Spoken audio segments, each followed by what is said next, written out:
Hello everyone, welcome back to the channel. तो आज हम नर्सिंग फाउंडेशन का आपका जो भी फर्स्ट एड यूनिट हमने स्टार्ट किया तो उसको कंटिन्यू करते हैं फर्दर के टॉपिक्स। तो आज के वीडियो में हम डिस्कस करेंगे आपके जो बचे हुए टॉपिक्स हैं लाइक पॉइजनिंग, बाइट, स्टिंग्स, फिर कम्युनिटी इमरजेंसीज और फ्रॉस्ट बाइट। ठीक है, तो शुरू करते हैं आज का वीडियो विद बिना किसी देरी के साथ। तो आज आपका जो पहला टॉपिक है वो है पॉइजनिंग, जो कि आप कह सकते हैं कि इम्पोर्टेंट टॉपिक भी है एग्जाम के पर्पज से भी एंड आपके लाइफ मैनेजमेंट के भी पर्पज से, क्योंकि लाइफ में आप ऐसे केसेस देखते रहते हो, आपको ऐसे सिनेरियोज मिल जाते हैं। ठीक है, तो आप एज अ फर्स्ट एडर बहुत से लोगों को हेल्प कर सकते हो, बहुत सी लाइफ सेव कर सकते हो।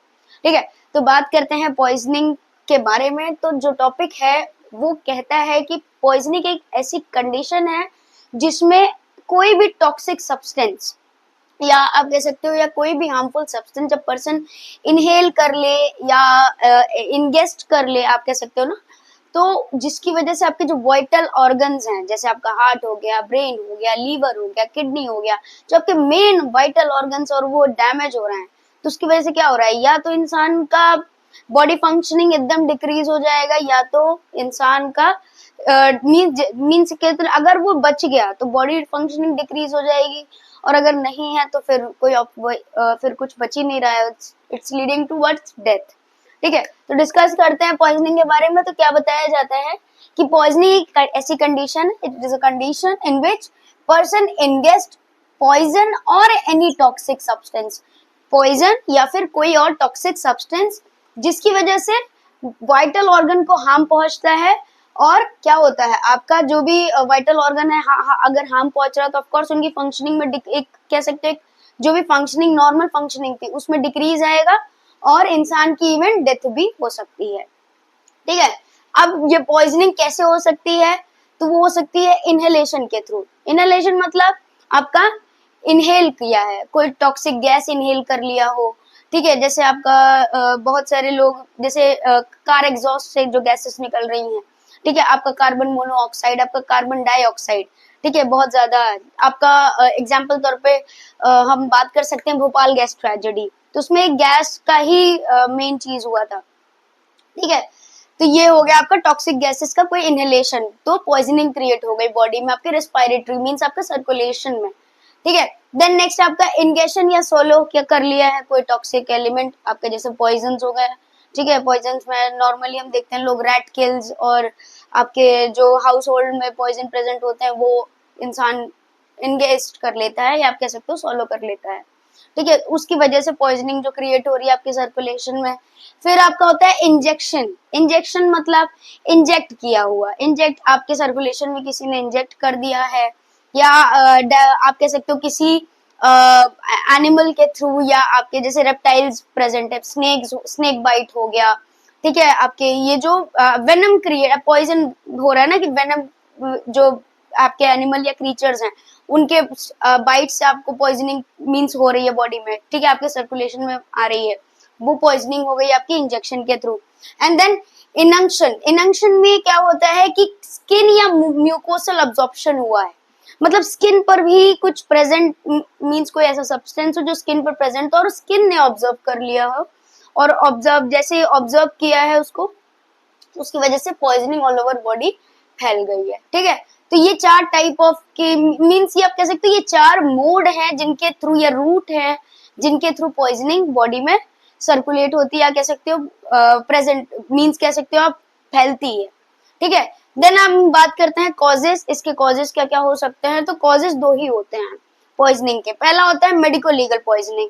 मेडिको लीगल पॉइजनिंग जिसमें या तो सुसाइडल हो, अटेम्प्ट हो कि इंसान ने खुद से ही आप कह सकते हो कि एज इंटेंशन हो सुसाइड करने का, और तो उसने ये पॉइजन इनगेस्ट कर लिया है, इनहेल कर लिया, व्हाटएवर जो भी जिस भी टाइप से उसने ट्राई किया हो। और दूसरा है इंटेंशनल या अटेम्प्ट टू, जैसे आपके मर्डरस जो आपके एमएलसी केसेस में इंक्लूड किए जाते हैं, लाइक किसी ने इंटेंशनली किसी को हार्म करने के लिए पॉइजनिंग का तरीका चुना है। ठीक है, फिर दूसरा आता है आपका एक्सीडेंटल पॉइजनिंग। एक्सीडेंटल मतलब कभी एज अ इंसिडेंट, जैसे आपका क्रीचर बाइट जैसे हमने बात की, रेप्टी आपके स्नेक बाइट्स हो गए। ठीक है, आपका कभी कभी इनहेलेशन वाला जैसे हो गया कि आप कहीं फंस गए, आग लगी हुई है, ठीक है, वहां पे जो गैस आप कह सकते हैं ना इनहेलेशन पॉइजनिंग प्रेजेंट होती है, ठीक है, आप गैसेस की वजह से। तो ये सारे हो गए एक्सीडेंटल पॉइजनिंग, ठीक है। अब हम बात करते हैं ना हमें साइन एंड सिम्टम्स। मेजरली तो हमें ये पता होना चाहिए कि जो भी साइन एंड सिम्टम्स पॉइजनिंग के होते हैं वो पॉइजनिंग पर डिपेंड करते हैं कि किस टाइप की पॉइजनिंग हो रखी है। लाइक पॉइजनिंग के भी अलग अलग टाइप है, जैसे हमने रूट अलग अलग बात करी, वैसे अलग अलग टाइप ऑफ पॉइजनिंग है। तो उसके उसके मोड पर या आप कह सकते हो उसके टाइप पर डिपेंड करता है साइन एंड सिम्टम, ठीक है। लेकिन नॉर्मली अगर आप कॉमनली ऑल ओवर अगर हम पॉइजनिंग की बात करें कि हाँ कुछ तो हुआ है, बॉडी में पॉइजनिंग फैली है, तो हमें क्या देखने को मिलेगा? तो साइन एंड सिम्टम्स क्या हो सकते हैं? लॉस ऑफ कॉन्शियसनेस, ठीक है, इंसान का कॉन्शियसनेस लॉस हो सकता है। नोजिया एंड वॉमिटिंग हमें देखने को मिलेगा।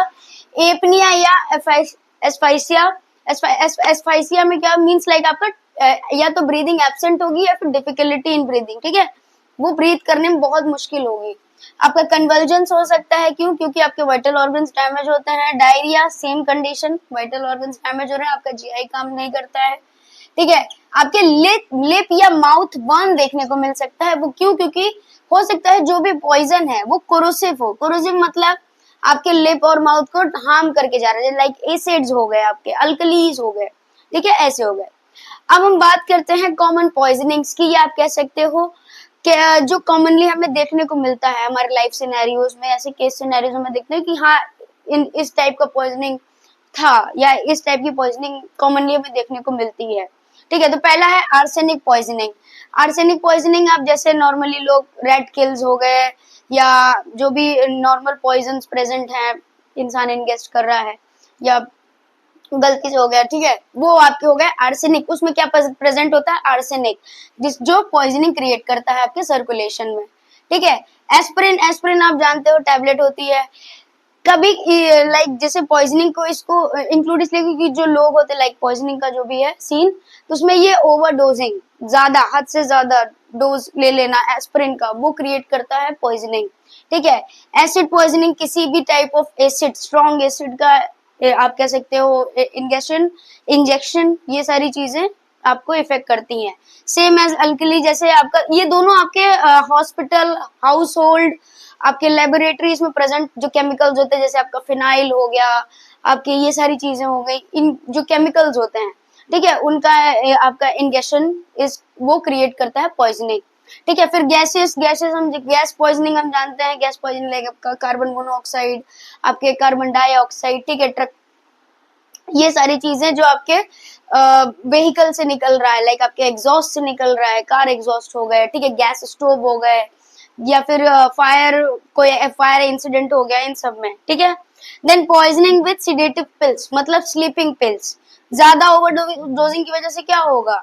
आपके जो भी जो फंक्शनिंग, सीएनएस फंक्शनिंग, वो एकदम बहुत ज्यादा डिमिनिश हो जाएगी, रिड्यूस हो जाएगी, जिसकी वजह से ओवरऑल सर्कुलेशन में पॉइजनिंग एडवर्स इफेक्ट क्रिएट होगा, ठीक है। मर्करी पॉइजनिंग, मर्करी आपके स्पिग्नोमैनोमीटर में प्रेजेंट होता है, आपके थर्मामीटर में प्रेजेंट होता है। कभी कभी मर्करी एज अ पॉइजनस होती है बॉडी के लिए।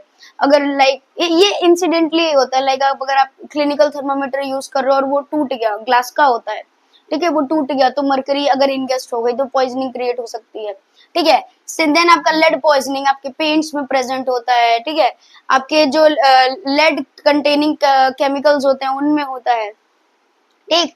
देन ओपियम एंड मॉर्फिन, ये आपके ड्रग टाइप जो पॉइजनिंग होते हैं, जो अवेलेबल होते हैं आपके हॉस्पिटल्स में, आपके केमिस्ट के शॉप पे, ठीक है। ओपियम एंड मॉर्फिन के जो भी आपके मेडिकेशंस होते हैं, ठीक है। देन इंसेक्टिसाइड्स आप जानते हो, इंसेक्टिसाइड्स मींस जो इंसेक्ट किलिंग केमिकल्स होते हैं, ठीक है, आपके जो भी प्लांट बेस पे आप क्या कह सकते हो, आप कीटनाशक, ठीक है, कीटनाशक बोलते हो आप, जो आप यूज करते हो आप अपने प्लांट पर, फार्मर्स यूज करते हैं प्लांट्स पर, ठीक है, ताकि उसमें कीड़े ना लगे, ठीक है, वो हो गए। साइनाइड, ये भी आपके केमिस्ट शॉप पर या हॉस्पिटल्स में प्रेजेंट होता है, जो भी मिल जाता, आप कह सकते हो कि लोग एसेस कर लेते हैं और फिर वो पॉइजनिंग जैसी कंडीशन अराइज होती है। देन आपका आता है एंड में फूड पॉइजनिंग। फूड पॉइजनिंग तो आपका हो सकता है कि आपने कोई कह सकते हो कंटेमिनेटेड खाना, कंटेमिनेटेड फूड, आपने कोई खाना खा लिया है, ठीक है, बहुत ज्यादा वो इन्फेक्टेड था, कंटेमिनेटेड था, जिसकी वजह से आपकी बॉडी उसके अगेंस्ट रिएक्ट करती है, दैट इज फूड पॉइजनिंग, ठीक है। वो सर्कुलेशन, मतलब वो जो फूड है उस वो डाइजेस्ट होकर प्रॉपर सर्कुलेशन में फैल गया और वो कहीं ना कहीं आपको आपके जो वाइटल ऑर्गन है उनको हार्म कर रहा है, ठीक है, दैट इज फूड पॉइजनिंग। मतलब कोई कंटेमिनेटेड फूड आपने खा लिया और फिर वो क्रिएट कर रहा है पॉइजनिंग। सो ये पॉइजनिंग है। अब इसके बारे में हम बात करते हैं first aid management. Okay, first aid management की अगर हम बात करें तो पॉइजनिंग में हमें क्या करना है, ठीक है। तो पॉइजनिंग में हमें सबसे पहले क्या करना है कि remove the victim out of the danger. हमें सबसे पहले करना है कि अगर आपको लग रहा है कि जो भी डेंजर, लाइक आपका फायर हजार्ड हो गया या जो भी लाइक अगर आपको दिख रहा है वो पॉइजन इंगेस्ट कर रहा है, ये सारी चीजें हैं, तो सबसे पहले आपको करना है कि उस विक्टिम को डेंजर से बाहर निकालना है। जिस भी टाइप का आपको डेंजर समझ में आ रहा है तो उसको वहां से बाहर निकालना है, मींस विक्टिम को रिमूव करना है डेंजर से। अगर इंगेशन हुआ है पॉइजनिंग का, पॉइजनिंग अगर इंगेशन है, टाइप ऑफ जो पॉइजनिंग है वो इंगेशन है, तो आपको क्या करना है, वॉमिट इंड्यूस कराना है सबसे पहले। और वो आप कैसे करा सकते हो, पर्सन को सॉल्ट वाटर आप जितना दे सकते हो उतना आप दीजिए, ठीक है। सबसे ज्यादा आपको क्या करना है, सॉल्ट वाटर। आप एक ग्लास में सॉल्ट वाटर, काफी कंसंट्रेटेड सॉल्ट वाटर आप जितना देते रहोगे वैसे ही इंसान वॉमिट करना शुरू करेगा। तो इंड्यूस करना है वॉमिट अगर उसने इंगेस्ट किया है। दूसरी चीज ये, अगर किसी भी टाइप का स्ट्रॉन्ग या फिर एसिड या फिर अल्कली पॉइजनिंग है, ठीक है, ये नोट करिएगा, अगर है तो उसमें आपको वॉमिटिंग इंड्यूस नहीं करानी है। वो इसलिए क्योंकि वो वापस अगर वॉमिट करने की कोशिश करेगा एक पर्सन विक्टिम, तो वो क्या बोलते हैं, आपकी जो भी एसोफेगियल ट्यूब है, ठीक है, आपकी जो एसोफेगियल ट्रैक है, जो आपके डाइजेस्टिव ट्रैक है, वो और ज्यादा कह सकते हो आप डैमेज होगी। इसीलिए आपको strong acid and alkali poisoning में वॉमिटिंग इंड्यूस नहीं कराना है। अदर देन आपका एसिड एंड अल्कलिक पॉइजनिंग के अदर देन जितने भी टाइप की आपकी पॉइजनिंग है, आप उसमें इंड्यूस करा सकते हो वॉमिटिंग। और वो आप कैसे कर सकते हो, सॉल्ट वाटर या फिर फ्लूइड का कंटेंट ज्यादा देकर, ठीक है। स्ट्रॉन्ग एसिड एंड अल्कली में आपको क्या करना है, पॉइजन को डाइल्यूट करना है आपको। लाइक अगर एसिड है तो मिल्क ऑफ मैग्नीशिया आप एज एन एग्जांपल आप दे सकते हो, ठीक है। और अगर अल्कली है, मींस बेसिक है, तो आप विनेगर दे सकते हो, लेमन जूस काफी दे सकते हो, सिट्रिक एसिड, ये सारी चीजें आप देकर डाइल्यूट कर सकते हो, ठीक है। मींस आप डाइल्यूशन एक कह सकते हो मेथड आप अप्लाई कर सकते हो विक्टिम के ऊपर, ठीक है। आपको वॉमिटिंग इंड्यूस नहीं करानी है और लार्ज अमाउंट ऑफ फ्लूइड आपको देना है, ठीक है। तो क्या करना है आपको, पहले पर्सन को विक्टिम जो भी है उसको डेंजर से बाहर निकालना है। अगर इंगेशन है तो वॉमिट इंड्यूस करानी है, वो आप कैसे कर सकते हो, सॉल्ट वाटर प्लस फ्लूइड आप जितना ज्यादा दोगे। और इंड्यूस आपको वॉमिटिंग कहाँ नहीं करानी है, वो है आपका एसिड या अल्कली पॉइजनिंग में। वहां पे आपको क्या करना है, डाइल्यूट करना है उस पॉइजन को। आप अगर एसिडिक है तो मिल्क ऑफ मैग्नीशिया से कर सकते हैं, अगर आप अल्कली पॉइजनिंग आपको लग रहा है तो विनेगर, लेमन या सिट्रिक एसिड, ये सारी चीजें आप यूज करके एज एन एग्जांपल आप यूज करके डाइल्यूशन मेथड अप्लाई कर सकते हैं, ठीक है। आपको क्या करना है, जो भी पॉइजन पर्सन आपको पता है उस पॉइजन को आपको नोट करना है। क्या करना है, नोट करना है कि पर्सन ने किस टाइप का पॉइजन लिया है। क्योंकि जब आप medical, first of all poisoning इतनी क्रिटिकल कंडीशन होती है कि आपको मेडिकल असिस्टेंस लेना होता है। तो जब आप मेडिकल असिस्टेंस के लिए जाओगे, आपको इन्फॉर्म करना होता है डॉक्टर को कि पर्सन ने किस टाइप का पॉइजन इंगेस्ट किया है या इनहेल किया है या फिर इंजेक्ट हुआ है। तो आपको पता होना चाहिए कि वो कौन से टाइप का पॉइजन था। इसीलिए आपको नोट करना होगा कि जो भी पर्सन इंगेस्ट कर रहा है, इनहेल कर रहा है, इंजेक्ट कर रहा है, वो पॉइजन कौन सा है, ठीक है। और अगर एमएलसी केसेस हैं, लाइक आपके medico legal case, like suicidal attempt है या इंटेंशनल है, तो आपको पुलिस को इन्फॉर्म करना है, ठीक है, एंड ट्रांसपोर्ट करना है विक्टिम को हॉस्पिटल पे। अब जैसे हमने अलग अलग टाइप ऑफ पॉइजनिंग के बारे में बात किया था, तो उसमें हमें क्या करना है, लाइक चेक करना होता है ना, अलग अलग पॉइजनिंग के लिए अलग अलग मेथड होंगे ना सेव करने के, तो उसके बारे में बात करते हैं। तो पहला है कि आपको साइंस जो है बॉडी में वो असेस करते रहना है कि कौन सा साइन हमें देखने को मिल रहा है। आज जैसे हमने पहले बात की थी आर्सेनिक पॉइजनिंग, आर्सेनिक पॉइजनिंग में हमें क्या बात की थी कि हम क्या कर सकते हैं, इंड्यूस करा सकते हैं वॉमिटिंग सबसे पहला, ठीक है। दूसरा हम क्या कर सकते हैं, मिल्क मैग्नीशियम सल्फेट वाटर में, जैसे हम सॉल्ट वाटर अप्लाई कर रहे हैं वैसे ही मैग्नीशियम सल्फेट वाटर में हम कह सकते हो आप एक सॉल्यूशन बना के पर्सन को दे सकते हैं। ठीक है, उससे क्या होगा, जो आर्सेनिक का इफेक्ट था वो कम हो जाएगा। पहला आपको क्या करना है, वॉमिटिंग इंड्यूस कराना है। दूसरा, मैग्नीशियम सल्फेट का सॉल्यूशन वाटर में बना के आपको पर्सन को या विक्टिम को देना है। एस्पिरिन की पॉइजनिंग में आपको क्या करना है, वॉमिटिंग इंड्यूस कराना है सबसे पहला।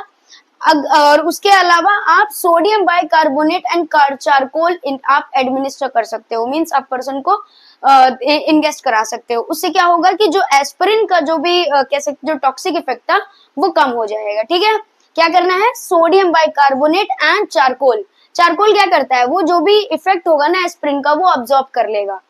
ठीक है, तो इसीलिए आपको सोडियम बाइकार्बोनेट एंड चारकोल तुरंत इंगेस्ट कराना है। देन नेक्स्ट हमने बात करी थी गैस पॉइजनिंग। गैस पॉइजनिंग हमें सबसे आप इजीली अगर आप कह सकते हो कि उसमें भी एक डाइल्यूशन मेथड ही है। डाइल्यूशन मेथड में ये है कि आप फ्रेश एयर आप जितना सप्लाई कर सकते हो पर्सन को, ठीक है, ताकि जो भी टॉक्सिक इफेक्ट था गैस का वो ना रहे। ठीक है, तो फ्रेश एयर आपको पर्सन को या विक्टिम को सप्लाई करना है। अगर किसी भी टाइप की सेडेटिव या आप कह सकते हो जो आपके मेडिकेशन बेसिस, जैसे आपके ओपीएम मॉर्फिन पॉइजनिंग हो गया, ठीक है, सिडेटिव पॉइजनिंग होगा, ये इन दोनों में आपको क्या करना है, वॉमिटिंग इंड्यूस करानी है और या फिर विक्टिम को अवेक रखना है।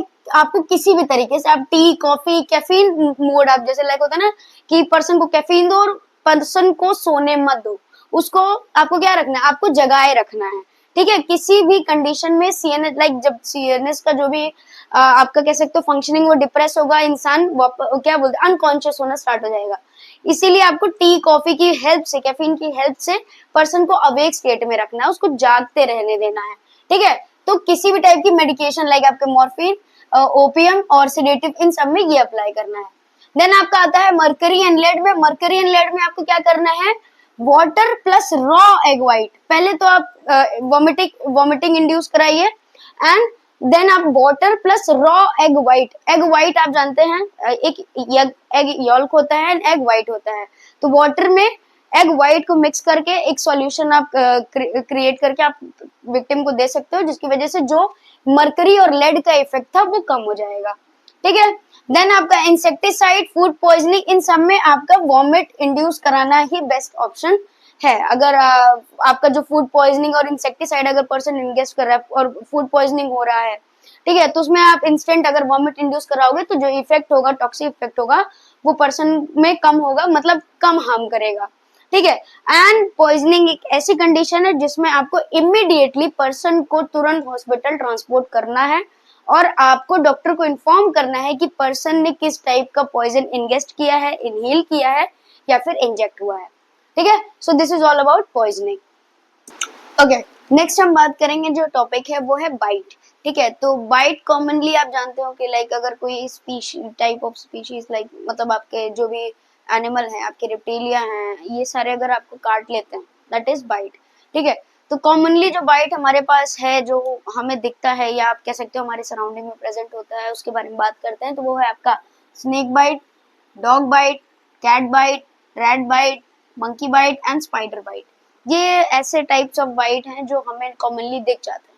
तो इनमें हमें फर्स्ट एड क्या अप्लाई करना है उसके बारे में बात करते हैं। तो सबसे पहले हम बात करेंगे स्नेक बाइट के बारे में, जो कि बहुत कॉमन है और आप कह सकते हो पॉइजनस है, जिसकी वजह से इवन पर्सन की डेथ भी हो जाती है।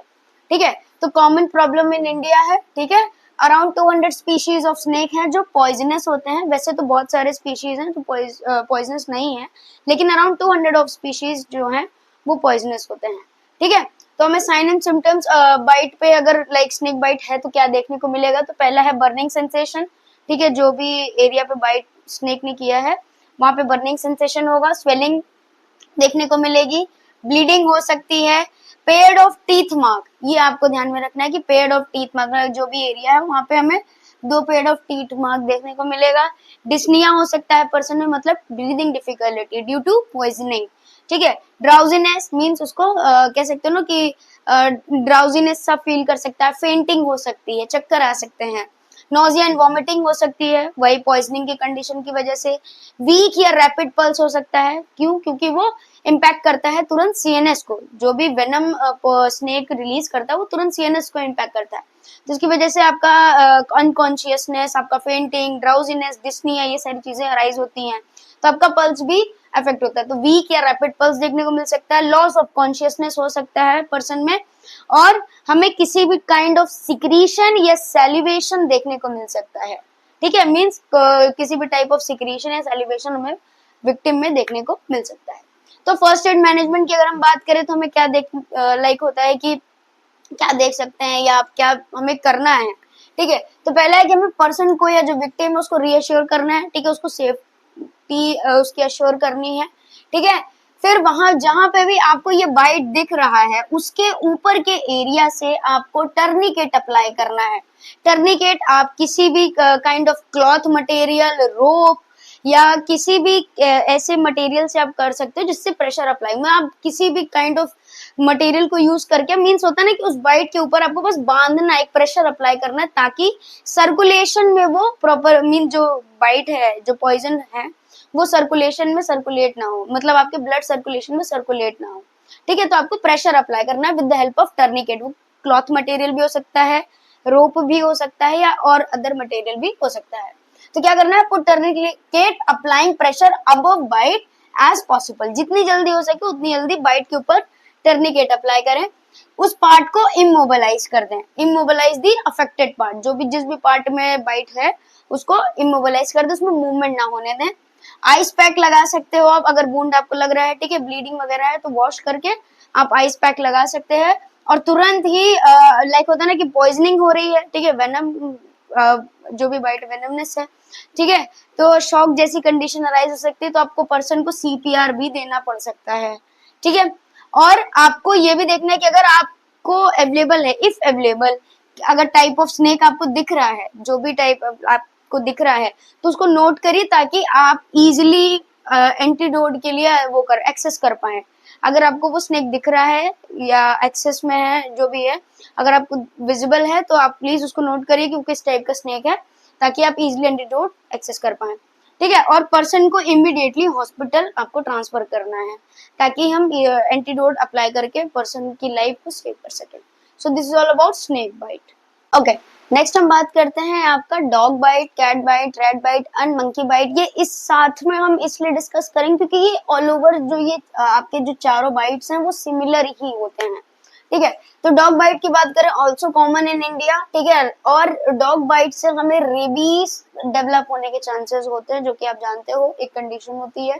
ठीक है, due to virus present in saliva of dogs. क्यों हो सकता है? क्योंकि जो डॉग्स का सलाइवा होता है उसमें रेबीज वायरस प्रेजेंट होते हैं।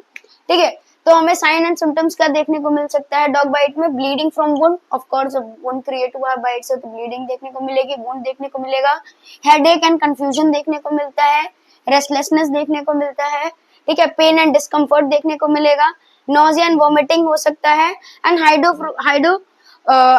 हाइड्रोफोबिया हो सकता है, means like fear of water. ठीक है, जो कि आपका ड्यू टू रेबीज वायरस का जब सीएनएस पर अटैक, मीन्स आप कह सकते हो जब वो सर्कुलेट हो जाता है टिल सीएनएस, तो वो उसकी वजह से इफेक्ट क्रिएट होता है। ठीक है, तो हाइड्रोफोबिया देखने को मिलेगा, और लेटर कभी आगे के फर्दर कंडीशन में, मतलब आप कह सकते हो आफ्टर वीक और 2 वीक, 1 से 2 हफ्ते के बाद हमें रेस्पिरेटरी पैरालिसिस भी देखने को मिल सकता है डॉग बाइट में। ठीक है, डेवलप लेटर। ठीक है, रेस्पिरेटरी पैरालिसिस वो इसलिए क्योंकि आपका सीएनएस इफ हो रहा है, इम्पेयर हो रहा है, जिसकी वजह से आपका जो भी रेस्पिरेशन था उसमें आपका कह सकते हो इम्पैक्ट हमें देखने को मिलता है, उसकी फंक्शनिंग में हमें डिक्रीज देखने को मिलता है, तो वो पैरालिसिस जैसे कंडीशन अराइज होती है। बाकी की बाइट्स की अगर हम बात करें तो सेम जो आपका cat bite, rat bite and monkey bite है, उनमें हमें सेम ही साइन एंड सिम्टम्स देखने को मिलते हैं कि बाइट मार्क्स होंगे एंड स्क्रैचिंग होगी। बाइट मार्क्स मतलब जहाँ पे बाइट है वो बाइट मार्क होगा। ठीक है, एंड स्क्रैचिंग क्योंकि वो आप कह सकते हो उनके नेल्स की स्क्रैच के जो भी मार्क्स होते हैं वो हमें देखने को मिलेंगे। इन चारों के बाइट मींस जो आपका डॉग बाइट है, cat bite, rat bite and monkey bite है, इन चारों का जो भी फर्स्ट एड मैनेजमेंट है वो एक ही है। ठीक है, तो इसके बारे में बात करते हैं, और ये फर्स्ट एड मैनेजमेंट इन चारों पर एप्लीकेबल है। ठीक है, तो हमें सबसे पहले क्या, अगर किसी इन चारों में से किसी भी टाइप का बाइट है तो पर्सन को रीअश्योर करना है, उसको सेव करना है, ठीक है, उसकी सेफ्टी हमें पहले अश्योर करनी है, पर्सन को पैनिक नहीं होने देना है। देन जो भी वुंड है, जो भी बाइट का वुंड है, उसे हमें एटलीस्ट 10 मिनट तक साबुन और पानी, रनिंग वाटर मीन्स चलता, मीन्स आपका जो भी क्लियर रनिंग वाटर है, अंडर टैप वाटर, नल के नीचे का पानी जो चलता रहता है ना, साबुन और पानी से हमें एटलीस्ट 10 मिनट तक धुलना है। क्यों? क्योंकि उसमें प्रेजेंट होता है आपका वायरस, जो डॉग बाइट में प्रेजेंट होता है, तो उसकी वजह से क्या होता है, हमें वॉश करना है, या किसी भी काइंड ऑफ इन्फेक्शन अगर होने के चांसेस हैं इनके बाइट से, तो वो क्लियर आउट हो जाए। इसीलिए हमें सोप एंड रनिंग वाटर से 10 मिनट तक उस बाइट के वुंड को धुलना है, ठीक है। उसके बाद हमें क्या करना है, उस वुंड को कवर करना है किसी क्लीन क्लॉथ से, या फिर अगर गॉज पीस अवेलेबल है तो हमें उससे कवर करना है वुंड को, और पर्सन को तुरंत हॉस्पिटल हमें ट्रांसपोर्ट करना है, ताकि जो भी फर्दर मेडिकल ट्रीटमेंट है वो अप्लाई हो सके। देन एक चीज और ध्यान में रखना है कि आपको vaccinated means get vaccinated means आपको वैक्सीनेशन कराना है, एंटीडोट्स आपके जो भी लाइक जैसे एंटी रेबीज वैक्सीन होती हैं वो आपको लगवाने हैं, एंड टेटनस टॉक्सॉइड ये आपके लगते हैं कॉमनली, और अदर आपके जो भी लगते हैं वो आपको वैक्सीनेशन जरूर कराना है, ताकि जो भी चांसेस हैं आपके इन्फेक्शन होने के, या जो भी कंडीशन रेबीज ऐसी कंडीशन अराइज होने के, वो ना हो, ठीक है। सो बात करते हैं नेक्स्ट हम स्पाइडर बाइट के बारे में। ओके, नेक्स्ट है हमारे पास स्पाइडर बाइट, जो कि आपका लास्ट बाइट है, उसके बारे में बात करते हैं। तो स्पाइडर बाइट आपका बहुत ज्यादा पॉइजनस होता है, ठीक है। तो स्पाइडर बाइट क्या है, वेरी पॉइजनस बाइट होती है, और दो टाइप के स्पाइडर्स प्रेजेंट होते हैं, जिसमें होता है पहला आपका ब्लैक स्पाइडर एंड दूसरा होता है टेरेंटुला, ठीक है। तो जो आपका ब्लैक स्पाइडर बाइट होता है वो ज्यादा पॉइजनस होता है रेदर देन टेरेंटुला। पॉइजनस ये भी है लेकिन इससे ज्यादा होता है, ठीक है।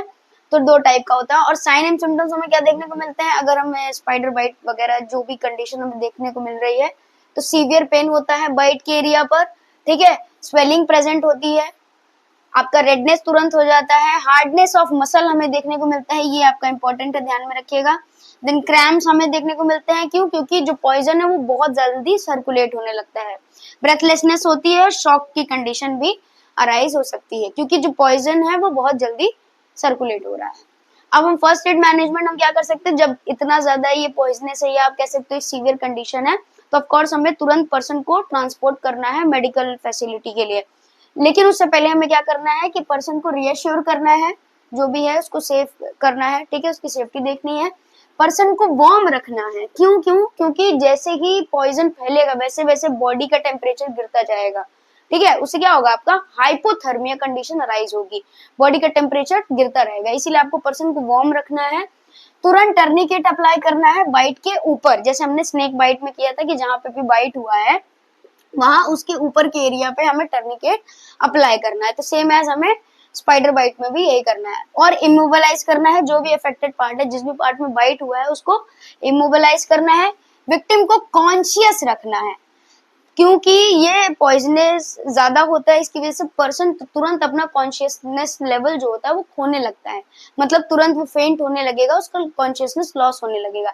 इसीलिए उसको कॉन्शियस रखने के लिए आप उसको टी, कॉफी या कैफिनेटेड जो अभी ड्रिंक्स होती हैं आप उसको दीजिए, और उसको कॉन्शियस या अवेक स्टेट में रखने की कोशिश करिए, ठीक है। अफेक्टेड एरिया को आप क्लीन कर सकते हैं सोप एंड वाटर से, अगर आपको लग रहा है कि हाँ वो है, तो आपको क्लीन करना है और तुरंत ही पर्सन को ट्रांसपोर्ट करना है। So this is all about spider bite. Okay, next जो हमारे पास टॉपिक है उसके बारे में बात करते हैं, तो वो है स्टिंग, ठीक है। तो स्टिंग आप कह सकते हो कि जो भी इंसेक्ट वगैरह होते हैं वो जब बाइट करते हैं तो उसको आप स्टिंग कहते हो, ठीक है। तो स्टिंग आपके जो आपके सिलेबस में है उसमें आपके 3 टाइप के स्टिंग्स हैं, जो कि आपका इंसेक्ट स्टिंग बाइट जो भी है, और फिर आपका टिक्स माइट लीच है, एंड देन आपका एंड में फिश स्टिंग है, ठीक है, जिसके बारे में हम बात करेंगे। तो पहला हम बात करते हैं इंसेक्ट बाइट या स्टिंग के बारे में।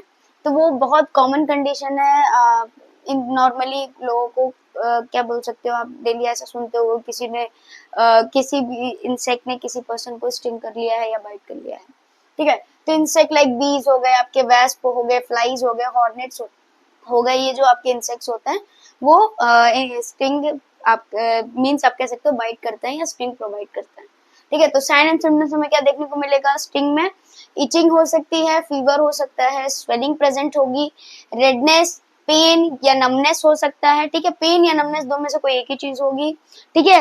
और अगर सीवियर कंडीशन है तो रेस्पिरेटरी या कार्डियक प्रॉब्लम्स अराइज हो सकती है, क्योंकि स्टिंग वो कहीं ना कहीं इम्पैक्ट करता है आपके फंक्शनिंग को, ठीक है। अब फर्स्ट एड मैनेजमेंट की अगर हम बात करें तो क्या करना है, हमें रीएश्योर करना और कंफर्ट प्रोवाइड करना है विक्टिम को।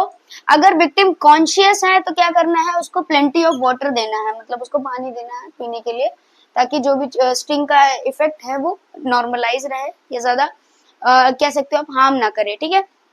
मीन्स आप कह सकते हो फ्लूइड हाइड्रेशन बना रहे, ठीक है। स्टिंग अगर प्रेजेंट है, जो सरफेस पे स्टिंग प्रेजेंट है, तो स्टिंग मीन्स आपका जो भी इंसेक्ट बाइट किया है तो वो स्टिंग जब करते हैं तो वो एक आप कह सकते हो ना पार्ट, अपना स्टिंग का जो भी पार्ट होता है वो छोड़ के जाते हैं। तो अगर वो आपको दिख रहा है प्रेजेंट हो तो उसको जितनी जल्दी हो सके आप रिमूव कर दीजिए, क्योंकि उससे वो क्या होगा, वो एरिया और इन्फेक्ट होगा।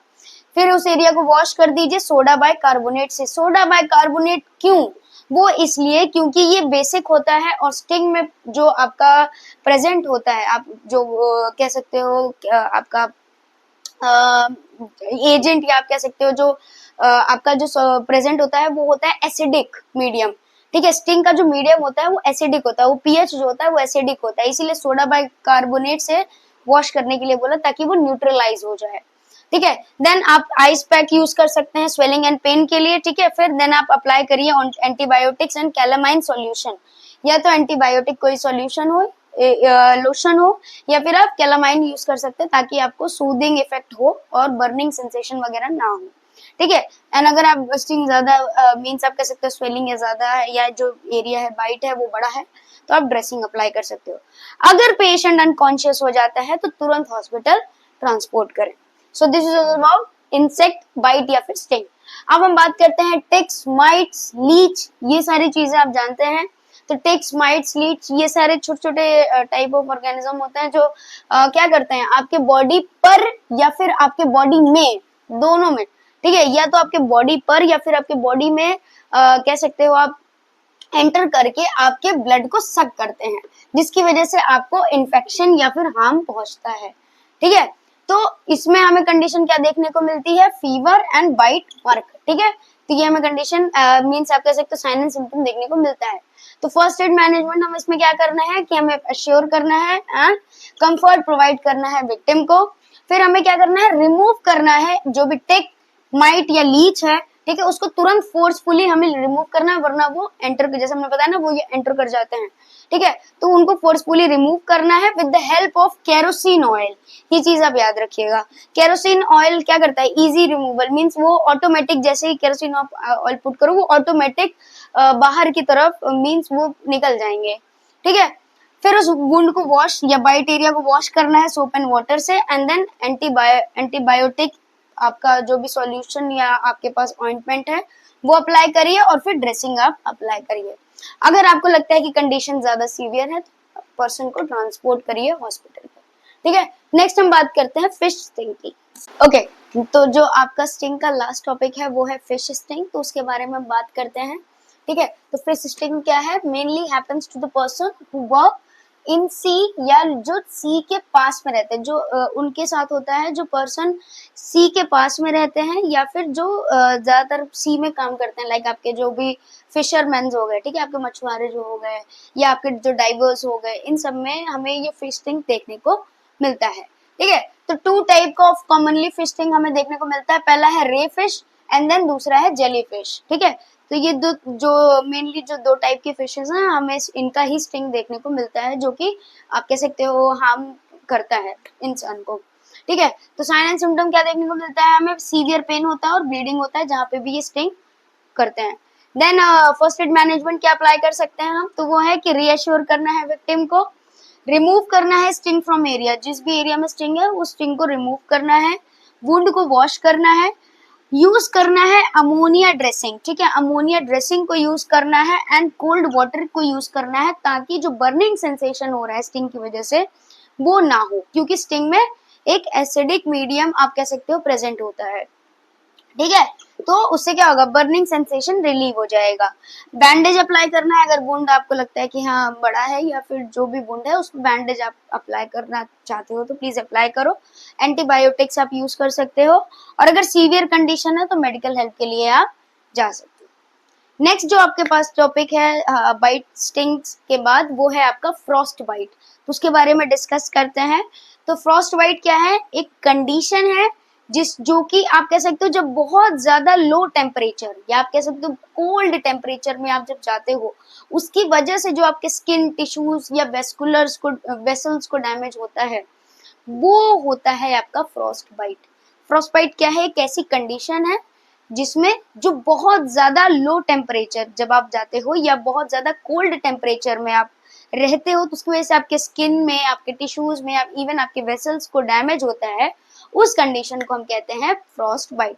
मेनली हमें ये एक्सट्रीमिटीज में देखने को मिलता है। ठीक है, तो फ्रॉस्ट बाइट के बाद हम बात करते हैं, frost bite is a condition which happens due to very low temperature. ठीक है, जो आपको बहुत ज्यादा ठंडा टेम्परेचर होता है, damaging tissue, skin and further क्या है आपका vascular damages. Vascular damage means आपकी वेसल्स, ब्लड वेसल्स। ठीक है, क्यों, क्योंकि आप प्रोलॉन्ग बहुत लंबे समय तक किसी कोल्ड, इंटेंस कोल्ड टेम्परेचर में हो, इंटेंस मींस -डिग्रीज में हो। ठीक है, तो वहां पे आपके पास कोई वार्म एनवायरनमेंट या आप कह सकते हो कोई ऐसा कुछ आपके एक्सपोजर नहीं है कि हाँ आपको नॉर्मलाइज होने का टाइम मिल रहा है आपके बॉडी को।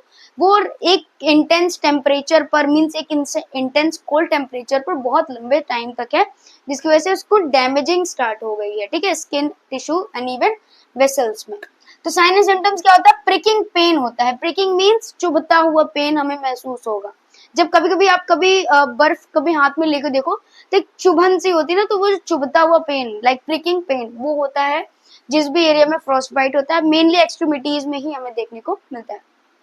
साइनोज्ड स्किन, क्यों, क्योंकि वहां पे जो ब्लड वेसल्स है वो डैमेज हो रही है, तो सर्कुलेशन पहुंच नहीं पा रही है, तो हमें साइनोज्ड स्किन देखने को, ब्लूइश कलरेशन हमें देखने को मिलेगी, पेलनेस देखने को मिलेगा। ठीक है, गैंग्रीन फॉर्म हो सकता है, क्यों, क्योंकि सर्कुलेशन वहां जा नहीं रही, तो डेड स्किन टिश्यूज की वजह से या जो लेयर्स जो डैमेज हो रही है उनकी वजह से गैंग्रीन फॉर्म हो रहा है। ठीक है, स्टिफनेस देखने को मिलेगा, ऑफ कोर्स वहां पे स्टिफनिंग हमें देखने को मिलेगी, नंबनेस होगी, ऑफ कोर्स जो एक कोल्ड इंटेंस जो एनवायरनमेंट वहां पे लेयर्स में प्रेजेंट है। ठीक है, या जो आप कह सकते हो जो कंडीशन अराइज उसकी वजह से हमें नंबनेस देखने को मिलेगी एंड स्वेलिंग देखने को मिलेगी। ठीक है, अब फर्स्ट एड मैनेजमेंट आप क्या अप्लाई कर सकते हो फ्रॉस्ट बाइट कंडीशन में। सबसे पहले है कि हमें पर्सन को वार्म एनवायरनमेंट प्रोवाइड करना है। ठीक है, सबसे पहले हमें क्या करना है, पर्सन को वार्म एनवायरनमेंट प्रोवाइड करना है। अफेक्टेड पार्ट को वार्म करने की कोशिश करनी है, मींस अफेक्टेड पार्ट को वार्म रखना है आपको, किसी भी कंडीशन में आपको वार्म करने की कोशिश करनी है। ब्लैंकेट अप्लाई कर सकते हो, skin to skin heat apply कर सकते हो आप, या फिर जो अभी अफेक्टेड पार्ट है उसको वार्म वाटर में इमर्स कर सकते हो। इमर्स मींस डुबा के रख सकते हो। ठीक है, keep the affected part elevated to reduce swelling. Swelling को कम करने के लिए अफेक्टेड पार्ट जो भी है आपको उसको एलिवेट मींस उसको आप कह सकते हो अपवर्ड डायरेक्शन में रखना है। ठीक है, और रिसीव करना है तुरंत मेडिकल हेल्प, क्योंकि फ्रॉस्ट बाइट को मेडिकल अटेंशन की रिक्वायरमेंट होती है, वैसे वो ट्रीट नहीं हो सकता। So this is all about frost bite.